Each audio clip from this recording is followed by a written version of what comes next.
One thing always confused me. We UPSC aspirants spend studying more than months in ethics. We learn theories, values, scholars, definitions of numerous terms, attitude, aptitude, empathy, and all.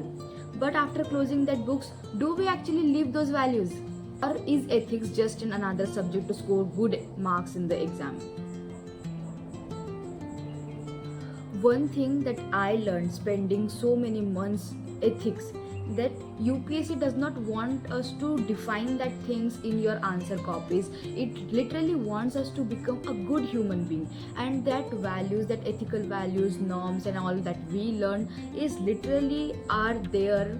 Just you need the implementation. So tells us how you build your character. Like if you are ethical, your character should be good, and it will be good. But as a civil servant, you have some different values. In public administration, you have some different values. With a little kid, the relation with that little kid, you have a different values. It means ethics is everywhere. Just we are to focus on how is it applicable and do we have ethics or not. And it will applicable only when we discuss with someone like a group circle or the society or the family. We come to know that what are lacking in us, what skills, what emotions, how we expect, how we express them with public. And that also tell us that how actually we as a human being are. So I will tell you the story that how I learned ethics, not just from books but from the experience I got by myself.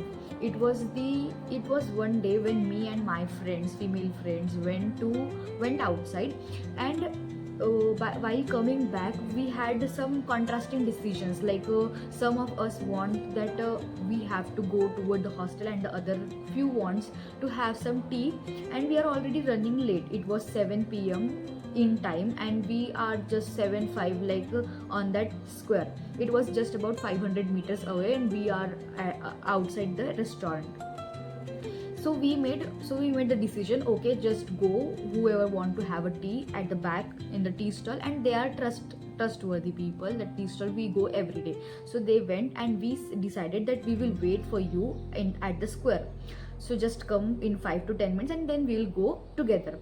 But what happened, the situation came like suddenly. We have to switch our mind, and we unfortunately have to left the square because of some personal issue. And then those girls who are left behind, so we called them and told them that okay, we are heading forward, you just come in the hostel.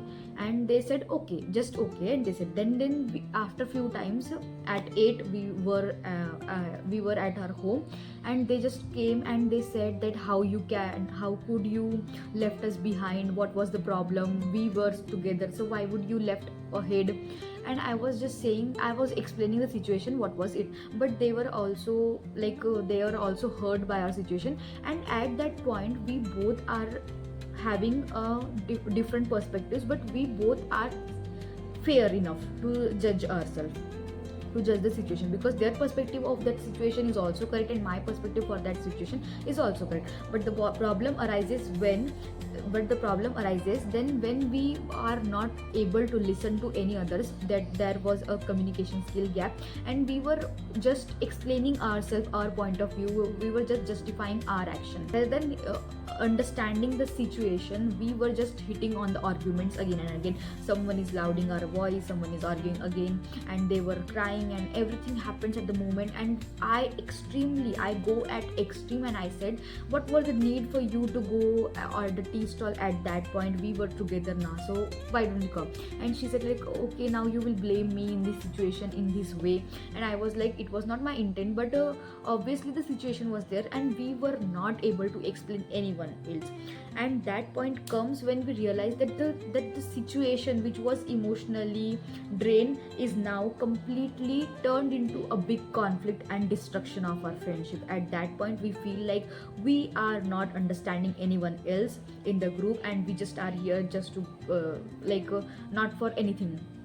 Because in the friendship we want like someone to listen, understand, even though we are bad, even though our even though we are guilty, but we feel like okay, someone will understand. But nobody was ever there was to understand anyone else.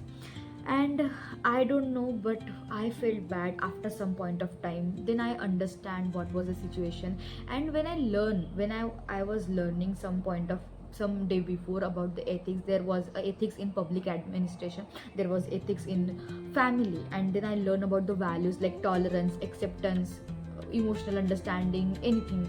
So at that moment, if I would know that my stance of not scolding on someone else, rather we should become we should be relaxed and understand each other's point of view. Though it is my fault, I should say sorry, and the arguments will not going to unnecessarily become this big.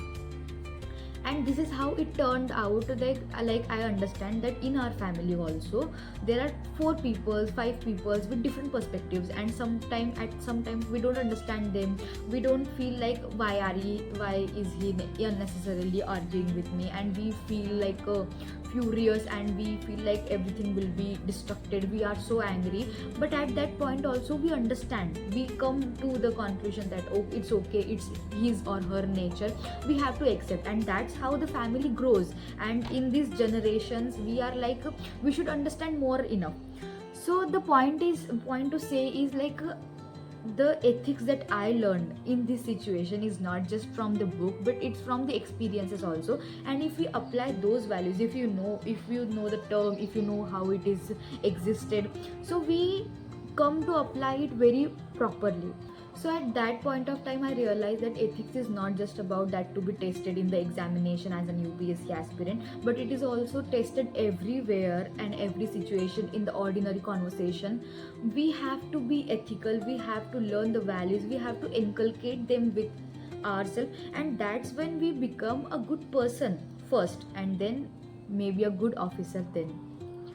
So yeah, that's it for the day. I hope you get it, what I want to say, what my point was. And if you think it is okay, so we'll continue on the second part also. See you next time. Bye.